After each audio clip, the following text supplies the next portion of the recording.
Sebelum adanya penyesuaian dengan PP 28 tahun 2025, biasanya kita akan memilih kotak NIB ini untuk menampilkan daftar usaha dalam akun OSS kita. Namun untuk versi terbaru setelah penyesuaian dengan PP 28 tahun 2025, kita memilih kotak izin yang ada di sisi kanan. Oke, kita klik saja bagian kotak izin. Kemudian akan tampil daftar kegiatan usaha kita yang sebelumnya sudah ada dalam akun OSS kita. Jika sebelumnya belum pernah mendaftarkan kegiatan usaha, maka tentu halaman ini kosong. Jika kita memiliki beberapa KBLI dalam akun OSS kita, maka semuanya akan muncul di sini. Di sini kita berencana menambahkan kegiatan usaha yang nantinya akan kita terbitkan di NIB kita. Caranya adalah dengan mengklik perizinan berusaha yang ada di bagian atas. Lalu kita pilih kelola usaha. Kemudian akan muncul lagi kotak di sebelahnya. Jika kita sebelumnya belum pernah ada kegiatan usaha yang didaftarkan di akun OSS, maka kita klik pilihan permohonan baru. Namun karena di sini konteksnya adalah kita ingin menambahkan KBLI baru di OSS kita, maka kita klik pilihan kegiatan usaha. Lalu akan muncul tampilan seperti berikut. Jadi di sini yang paling pertama kita lakukan adalah kita perlu menambahkan lokasi rencana usaha kita. Kita klik tulisan biru kecil seperti yang ada di gambar. Lalu akan muncul tampilan berikut. Kita langsung pilih saja tambah posisi lokasi. Kemudian muncul tampilan berikut dan kita pilih darat. Kita scroll ke bawah. Lalu di sini kita beri centang pada kotak kecil yang ada dengan cara klik pada kotaknya seperti contoh pada gambar. Setelah tadi kita centang kotak kecilnya, maka akan muncul tampilan seperti berikut yang mana akan muncul gambar peta. Pada sisi kiri atas gambar peta itu ada kolom pencarian untuk memasukkan alamat lokasi. Namun di sini saya tidak menyarankan untuk menggunakan pencarian dengan cara mengetikkan alamat di kotak pencarian itu karena tampilan petanya kurang detail sehingga bisa saja kita salah menitikan lokasi usaha kita. Jadi caranya kita scroll dulu ke bawah dan kita temukan kotak input koordinat. Saya menyarankan agar kita menginputkan lokasi usaha menggunakan koordinat agar lokasinya lebih presisi. Namun bagaimana caranya kita mencari koordinat lokasi usaha kita? Caranya adalah kita buka browser Google kita. Kita ketikkan Google Maps. Setelah tampilan Google Maps muncul, pada kotak pencarian di sisi kanan atas, kita masukkan lokasi usaha kita. Bisa dengan ketikan nama desa dan kecamatannya. Setelah muncul opsi pencariannya, kita klik saja. Lalu, peta akan mengarahkan kita ke lokasi yang dimaksud. Lalu, kita mencari titik lokasi usaha kita. Oh iya, kita bisa juga mengganti tampilan Maps ini dengan tampilan satelit ya, agar lebih memudahkan kita mencari lokasi usaha kita. Caranya dengan mengklik kotak yang ada di pojok kiri bawah. Setelah kita temukan lokasi usaha kita, langsung saja kita klik satu kali dan akan muncul koordinatnya pada bagian bawah.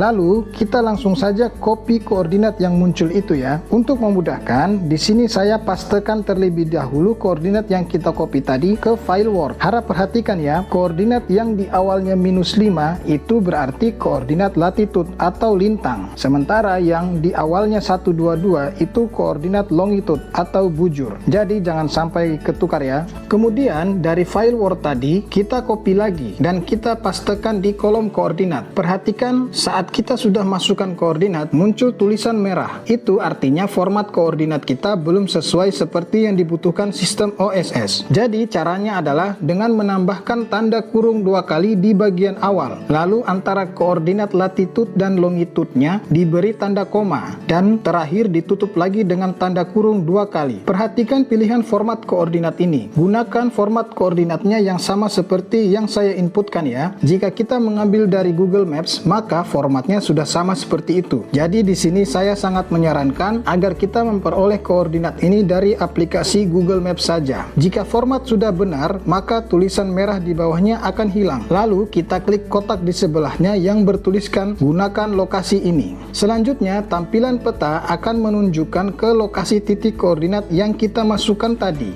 Kita dapat mengatur zoom petanya dengan mouse ya, dan kita bisa cek apakah memang titik koordinatnya sudah sesuai dengan lokasi usaha kita. Jika sudah sesuai, selanjutnya kita mengisikan luas lahan dan alamat lengkap dari lokasi usaha kita. Di sini untuk luas lahan saya isikan 25 meter persegi. Perhatikan juga bagian satuannya ya, pastikan kita sudah memilih meter persegi. Kemudian kita scroll ke bawah untuk melanjutkan pengisian form penambahan posisi lokasi usaha. Isikan semua kotak ya sesuai dengan alamat kegiatan usaha yang kita ajukan. Lalu scroll ke bawah lagi dan kita menemukan perintah untuk mengupload dokumen lokasi administratif dan dokumen foto tampak depan.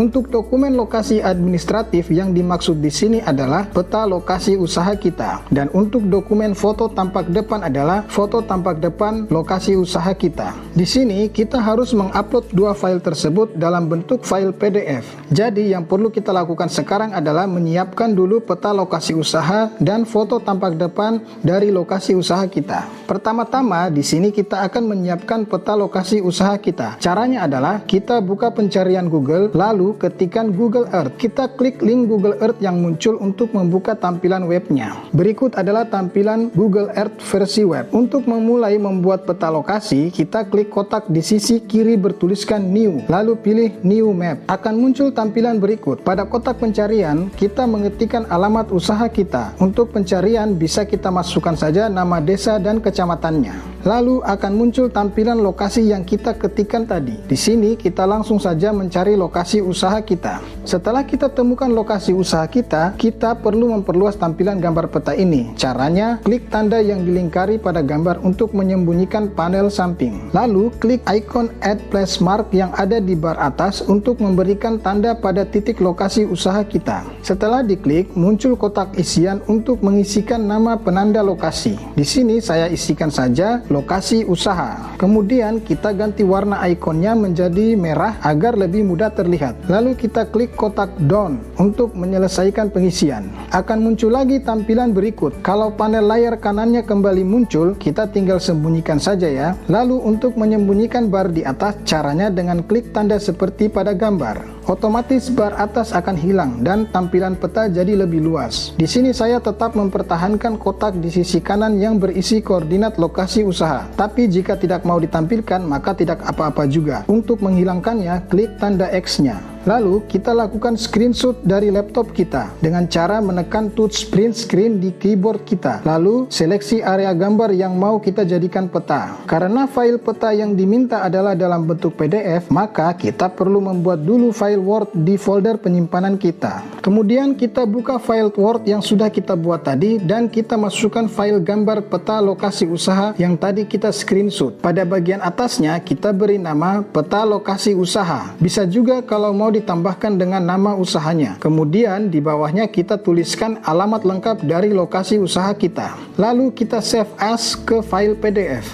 Sekarang dalam folder kita sudah punya peta lokasi usaha dalam bentuk file PDF. Selanjutnya kita perlu menyiapkan juga foto lokasi usaha kita dari tampak depan. Bagi yang sudah punya foto lokasi usahanya, maka langsung saja file foto tampak depan itu dijadikan file PDF ya. Namun bagi yang belum punya foto tampak depan lokasi usaha dan mungkin saja lokasinya itu berada di tepi jalan yang mudah diakses, maka kita bisa coba dengan bantuan Google Street View. Caranya, kita kembali lagi ke web Google Earth tadi. Kita lihat di bagian kanan bawah ada ikon orang. Kita klik ikon orang itu dan kita tarik ke arah jalan yang berhadapan dengan titik lokasi usaha kita. Lalu akan tampak tampilan Street View seperti pada gambar. Lalu kita mencari lokasi usaha kita. Setelah menemukan, kita posisikan tampilan Street View-nya pas di depan bangunan usaha kita. Setelah posisinya pas, kita lakukan screenshot dengan cara menekan touch print screen pada keyboard laptop atau komputer kita. Lalu di folder penyimpanan, kita buat lagi satu file Word. Kita buka file Word yang baru saja kita buat. Lalu kita masukkan screenshot gambar tampak depan lokasi usaha kita. Pada bagian atasnya, kita tuliskan foto tampak depan lokasi usaha. Kita bisa juga menambahkan keterangan nama usaha dan alamatnya. Lalu kita lakukan save as ke file PDF dengan memberi nama file tampak depan lokasi usaha. Sekarang di folder penyimpanan, kita sudah memiliki dua file PDF, yaitu file lokasi usaha dan file tampak depan lokasi usaha yang akan kita upload di sistem OSS. Kita kembali ke website OSS. Lalu kita klik kotak pilih dokumen untuk mengupload file PDF yang tadi kita kita sudah buat. Setelah kedua file PDF yaitu peta lokasi usaha dan juga tampak depan lokasi usaha terupload, kita klik kotak biru simpan posisi lokasi. Lalu akan muncul tampilan berikut. Kita scroll saja ke bawah dan kita pilih kembali. Sekarang kita coba cek lagi ya lokasi usaha yang kita tambahkan tadi. Apakah memang sudah ditambahkan dalam daftar lokasi usaha kita? Caranya kita ke menu perizinan berusaha lalu kita pilih lokasi usaha. Kemudian tampak peta lokasi usaha yang kita sudah tambahkan tadi. Kita dapat zoom petanya untuk melihat lebih dekat lokasi usaha kita. Untuk melanjutkan proses ini ke tahap selanjutnya, kita pilih lagi perizinan berusaha, lalu pilih kelola usaha. Kemudian kita pilih menu kegiatan usaha. Kemudian kita klik kotak biru yang bertuliskan tambah kegiatan usaha. Akan muncul tampilan berikut. Pertama-tama, kita akan diminta untuk memasukkan lokasi usaha. Kita klik saja kotaknya seperti pada gambar. Lalu akan muncul seperti pada gambar. Kita cari pilihan lokasi yang bisa terklik ya. Di contoh ini, pilihan lokasi yang aktif dan dapat diklik adalah yang paling bawah. Pilihan ini bisa muncul secara otomatis karena tadi kita sudah melakukan penginputan data-data lokasi usaha kita, termasuk peta-petanya. Jadi, lokasi usaha kita sudah terekam di sistem OSS ini. Setelah diklik, kita menuju ke bagian bawah. Di situ ada pertanyaan, apakah lokasi usaha berada di wilayah objek vital nasional? Maka kita pilih tidak dan kita klik selanjutnya. Lalu muncul tampilan pengisian bidang usaha seperti berikut. Kita mulai mengisi dari jenis kegiatan usaha. Di sini kita pilih utama. Kemudian lanjut ke kotak di bawahnya. Kita masukkan bidang usaha kita. Pada contoh ini, KBLI yang didaftarkan yaitu 74130, aktivitas desain komunikasi visual atau desain grafis. Lalu kita isi ruang lingkup kegiatan. Di sini akan muncul secara otomatis pilihannya ya. Jika ada muncul beberapa, maka kita pilih yang paling relevan. Di contoh ini hanya muncul satu pilihan. Jadi langsung saja kita klik. Kemudian kita klik kotak bertuliskan tambah bidang usaha. Lalu otomatis akan muncul tampilan seperti berikut. Kita ke kotak nama usaha. Di sini saya masukkan usaha jasa desain grafis. Lalu klik selanjutnya. Lalu akan muncul kotak pernyataan mandiri. Di sini kita hanya perlu memberi centang pada kotak kecil yang ada dengan cara mengklik lalu klik proses. Setelah itu akan muncul tampilan surat pernyataan kegiatan usaha mikro dengan tingkat resiko rendah terkait tata ruang. Untuk kegiatan usaha dengan skala rendah dan menengah rendah, biasanya akan dikeluarkan surat ini secara otomatis. Hal ini karena untuk kegiatan usaha mikro, resiko rendah atau menengah rendah, misalnya kegiatan UMKM, tidak membutuhkan PKKPR. Biasanya PKKPR diperuntukkan bagi kegiatan non-UMKM dan kegiatan usaha yang memiliki resiko menengah tinggi atau tinggi. Selanjutnya, kita klik saja kotak biru proses. Kemudian kita pilih tanda download di bagian atas untuk menyimpan surat ini di folder penyimpanan kita. Setelah selesai terdownload, lalu kita klik kotak biru bertuliskan kembali. Lalu muncul tampilan detail perizinan seperti berikut. Ada dua tab, yaitu tab persyaratan dasar dan tab perizinan berusaha. Yang tampil di gambar ini adalah tab persyaratan dasar. Kita lihat pada tab perizinan berusaha ada tertulis perlu tindakan. Lalu kita klik tab perizinan berusaha untuk membukanya.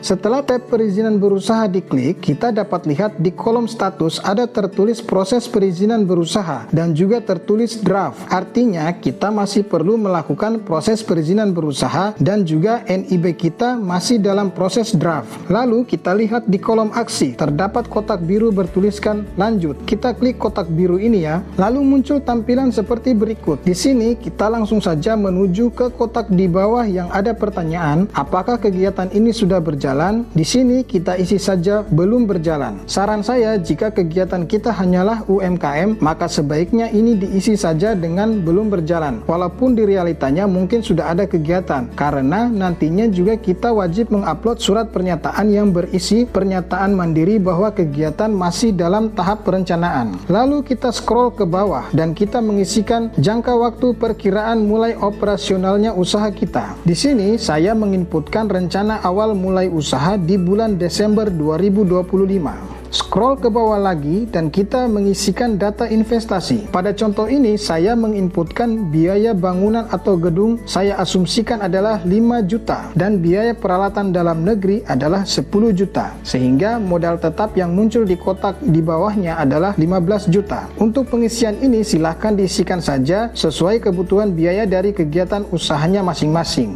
Lanjut kita scroll ke bawah. Kita masukkan modal kerja 3 bulan. Di sini saya menginputkan 3 juta. Lalu kita centang sumber pembiayaan. Di sini saya memilih biaya sendiri. Kemudian di bawah muncul total nilai investasi adalah 18 juta. Yang mana ini merupakan penjumlahan dari modal tetap dan modal kerja 3 bulan. Kita scroll lagi ke bawah dan kita masukkan hasil penjualan tahunan. Di sini saya estimasi saja hasil penjualan dari usaha jasa desain ini adalah 20 juta dalam 1 tahun. Kemudian lanjut kita klik data tenaga kerja. Di contoh ini saya isikan saja 1 tenaga kerja. Kemudian kita klik kotak biru yang bertuliskan tambah produk jasa. Lalu muncul tampilan berikut. Di sini akan muncul secara otomatis ya untuk jenis produk atau jasa kita karena sebelumnya sudah kita inputkan. Jika belum muncul secara otomatis, coba lakukan refresh tampilan dengan cara mengklik icon refresh yang ada di bar kiri atas. Di contoh ini sudah muncul secara otomatis yaitu usaha jasa desain grafis. Langsung saja kita klik untuk memilih. Kemudian kita menginputkan kapasitas usaha. Di sini kita tentukan dulu satuan kapasitasnya. Pada contoh ini kita memilih satuannya adalah rupiah dan kapasitasnya kita masukkan 20 juta. Selanjutnya kita klik kotak biru simpan. Kemudian akan muncul tampilan berikut. Langsung saja kita klik kotak biru selanjutnya. Sekarang kita sudah ada di bagian validasi resiko. Dapat kita lihat tingkat resiko usaha kita adalah rendah, skala usahanya mikro, dan jenis perizinan berusahanya adalah NIB. Jadi untuk usaha jasa desain grafis ini kita cuma cukup memiliki NIB saja untuk dapat menjalankan operasional usaha secara legal. Lalu kita mengisikan kolom parameter. Di contoh ini muncul otomatis seluruh. Jadi langsung saja kita klik. Lalu kita klik kotak biru selanjutnya. Sekarang kita ada di bagian perizinan lingkungan. Di sini ada pertanyaan, apakah untuk kegiatan usaha Anda sudah memiliki persetujuan lingkungan? Di sini tentunya kita pilih belum. Terdapat kotak hijau yang bertuliskan penapisan dokumen lingkungan hidup, pengajuan permohonan, dan pemrosesan akan dilakukan pada sistem AMDAL.net. Untuk melanjutkan proses ini, kita klik saja kotak biru yang bertuliskan proses. Kemudian muncul tampilan pop-up yang bertuliskan yakin memproses permohonan ini. Karena kita sudah yakin, maka kita klik saja ya lanjut. Lalu kita akan kembali ke tampilan tab persyaratan dasar dan tab perizinan berusaha. Kita coba cek di bagian tab perizinan berusaha dan muncul tulisan pada kolom status menunggu verifikasi persyaratan dasar. Ini artinya kita perlu melanjutkan ke proses penapisan di sistem AMDAL.net sebagai bentuk verifikasi atas persyaratan dasar dari kegiatan usaha kita. Lalu kita pilih tab persyaratan dasar. Pada kolom aksi terdapat kotak biru yang bertuliskan proses penapisan. Langsung saja kita klik kotak ini ya. Setelah kita klik, langsung kita diarahkan secara otomatis ke sistem AMDAL.net.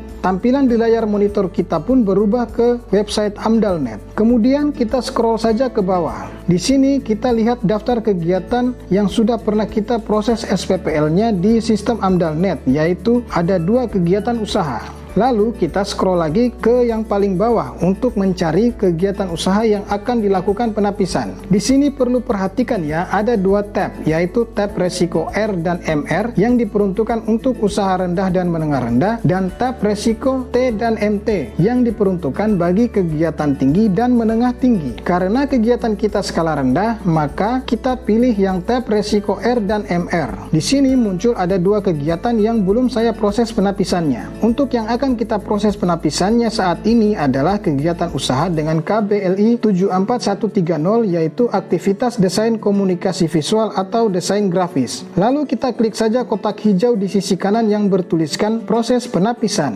Lalu akan muncul tampilan berikut. Kita mulai mengisikan nama rencana usaha dan deskripsi kegiatan. Silahkan pengisian ini disesuaikan dengan jenis kegiatannya masing-masing ya. Lalu kita lihat di sisi kanan ada 2 kotak hijau bertuliskan upload, yang artinya kita perlu menguploadkan file di kotak tersebut. File yang diminta di sini adalah PKKPR dan surat pernyataan pemrakarsa bahwa persetujuan lingkungan yang diajukan masih dalam tahap perencanaan. Untuk file PKKPR yang akan kita uploadkan adalah surat pernyataan mikro terkait tata ruang yang sebelumnya sudah kita download di sistem OSS. Sementara untuk surat pernyataan pemrakarsa mengenai persetujuan lingkungan yang masih dalam tahap perencanaan, formatnya sudah saya sediakan ya, dapat di-download di link Google Drive yang ada di deskripsi video ini. Setelah kita klik upload, maka kita langsung saja mencari file PDF-nya ya, yang sudah kita simpan di folder penyimpanan di laptop kita. Berikut adalah tampilan setelah dua file PDF yang diminta telah terupload. Lalu kita isikan kotak deskripsi lokasi dengan alamat lengkap lokasi usaha kita. Lalu kita scroll ke bawah dan kita menemukan dua pertanyaan. Di sini semuanya kita pilih tidak ya. Lalu kita klik kotak hijau bertuliskan lanjutkan. Kemudian di sini kita memilih pendekatan studi. Di sini kita pilih saja tunggal. Lalu kita scroll lagi ke bawah. Kita cari kegiatan yang sedang kita proses penapisan.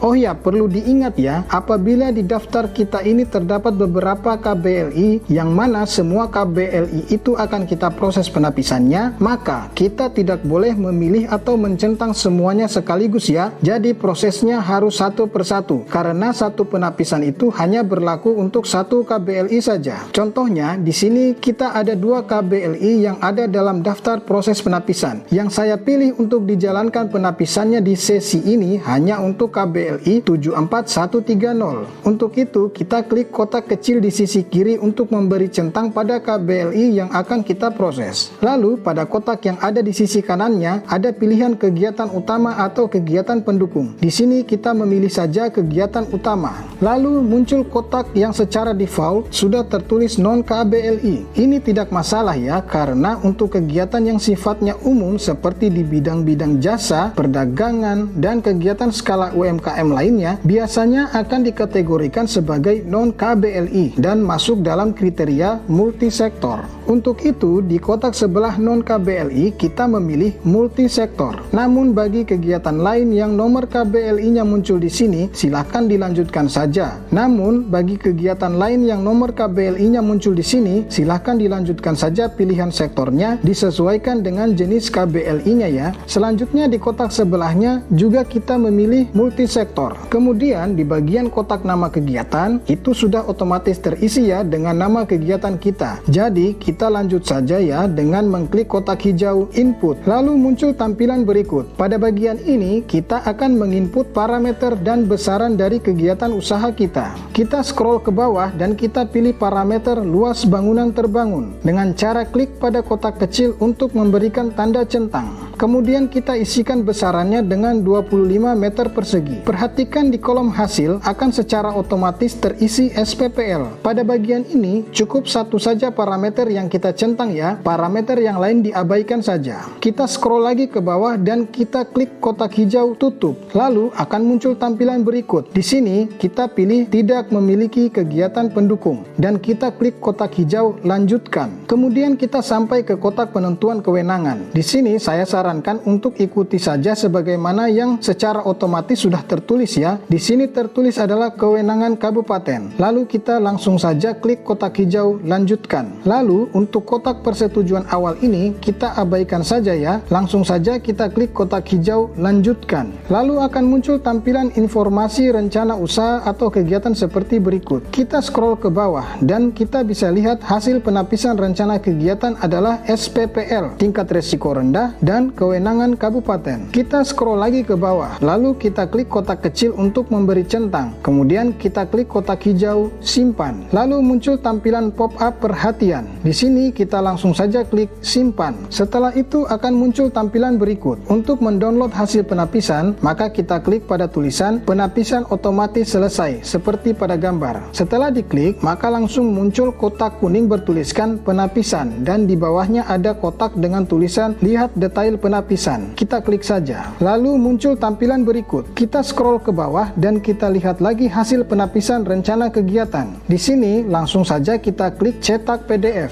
Hasil penapisan dari AMDALNet akan secara otomatis ditampilkan dan juga langsung otomatis terdownload di laptop atau komputer kita. Dengan adanya hasil penapisan yang sudah di-download ini, maka proses di sistem AMDALNet telah selesai. Kita dapat meninggalkan website ini. Selanjutnya, kita kembali ke laman OSS kita. kita. Kita sudah berada lagi pada tampilan tab persyaratan dasar dan tab perizinan berusaha. Saat kita pertama kembali ke laman OSS ini setelah sebelumnya dari Amdal.net, maka saran saya adalah kita perlu lakukan refresh page dengan cara klik ikon refresh seperti pada gambar. Setelah kita refresh, dapat kita lihat pada tab perizinan berusaha terdapat tulisan perlu tindakan. Kita klik tab perizinan berusaha. Kita lihat pada bagian status telah tertulis proses perizinan berusaha dan pada bagian aksi tertulis lanjut. Kita klik lanjut. Lalu akan muncul tampilan pernyataan mandiri seperti berikut. Di sini langsung saja kita klik pada kotak kecil yang tersedia untuk memberi centang. Kemudian kita scroll ke bawah dan kita menemukan kotak kecil yang kedua. Kita klik juga ya untuk memberi centang. Dan terakhir kita klik kotak biru proses. Sekarang muncul tampilan draft NIB kita. Di sini langsung saja kita klik kotak biru terbitkan. Sekarang kita kembali ke tampilan tab persyaratan dasar dan tab perizinan berusaha. Kita pilih pada tab perizinan berusaha dan kita lihat statusnya sudah berwarna hijau dan tertulis perizinan berusaha terbit dan NIB terbit. Kemudian kita ke bagian aksi. Lalu kita klik kotak yang ada tulisan unduh untuk mendownload NIB kita. Setelah klik kotak unduh tadi, maka akan muncul preview NIB kita. Di sini kita klik ikon download untuk menyimpan NIB ini di folder penyimpanan laptop atau komputer kita. Setelah kita download, langsung saja kita klik kotak biru kembali untuk menutup tampilan ini. Kita cari file NIB yang sudah kita download tadi. Lalu kita buka filenya untuk melakukan pengecekan. Kita cek pada bagian lampiran untuk melihat KBLI yang baru kita proses tadi, yaitu KBLI 74130. Di sini KBLI 74130 sudah ada ya di dalam lampiran NIB kita. Dengan ini, maka seluruh tahapan proses penerbitan NIB melalui sistem OSS telah selesai. Oke NV Planners, itulah tadi seluruh tahapan proses pengurusan NIB melalui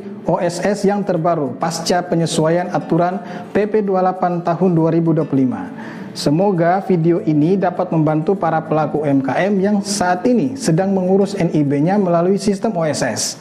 Terima kasih dan sampai jumpa di video berikutnya.